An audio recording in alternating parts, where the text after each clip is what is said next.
t'étais tout bonnement employé dans un ministère. Je crois bien que tu gagnais quelques 1000 francs par an. T'avais pas l'air d'un millionnaire. Tu m'as dit je t'aime, veux-tu, sois à moi. Pour vivre tous les deux, il ne faut pas grand-chose. Et dans mon petit nid, tu seras comme chez toi. Nous y ferons tout de même de beaux rêves roses.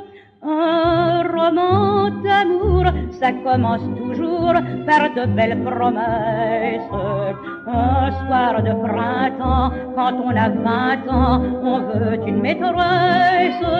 Le cœur est grisé, on est emballé, on la trouve jolie. Et dans un baiser, on jure de l'aimer toute la vie. Nous vivions ensemble depuis bientôt 2 ans, et il y avait 6 mois que j'étais mère, quand tu m'as quitté un jour brusquement, en me disant débrouille-toi ma chère.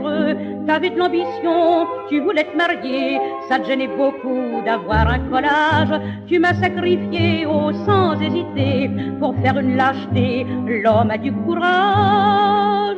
Je t'ai dit tristement, si tu me quittes maintenant, mon gosse n'a plus de père. Tu m'as répondu, cette chose-là vois-tu, ce n'est pas mon affaire. Mon cœur s'est brisé, puis je t'ai méprisé en te voyant si rose.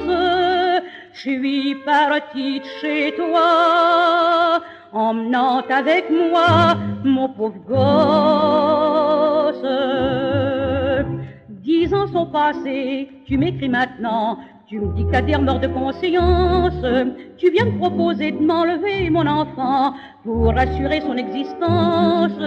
Tu me crois donc comme toi un être sans cœur. Ce que tu me demandes là, mais c'est de la folie. Te donner mon gosse, mais c'est mon bonheur, c'est mon seul espoir, c'est toute ma vie. Pour lui j'ai pleuré, pour lui j'ai passé des nuits de souffrance. J'ai donné mon sang pour avoir seulement un peu d'espérance. Mais aussi maintenant, pour garder cet enfant, je deviendrai féroce. Non, tant que je vivrai, tu n'auras jamais mon petit gosse.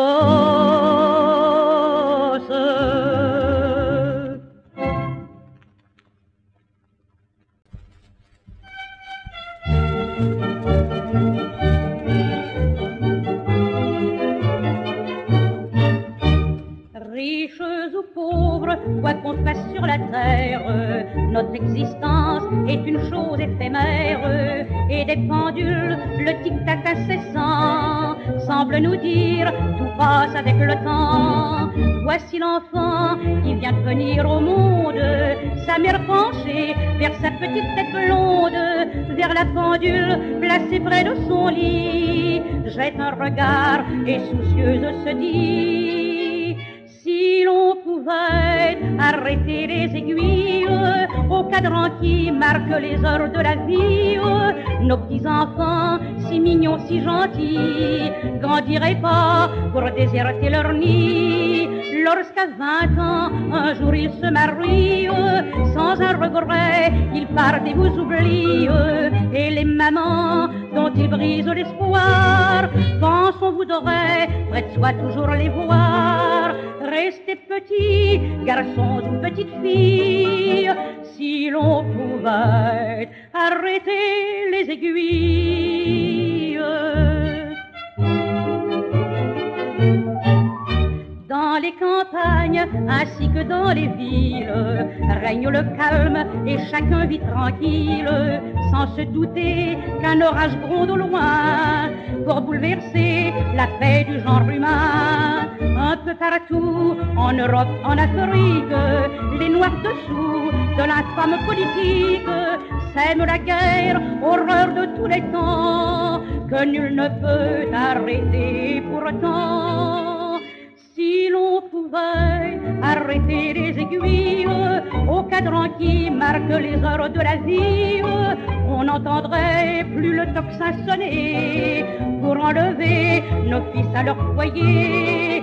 Quand à l'instant où tous les bras travaillent. Quoi de plus triste que l'heure des batailles? Peut-être qu'un jour, retrouvant sa raison, l'homme maudira la guerre et ses passions. Plus de tuerie, ni d'hommes qui se fusillent. Si l'on pouvait arrêter les aiguilles.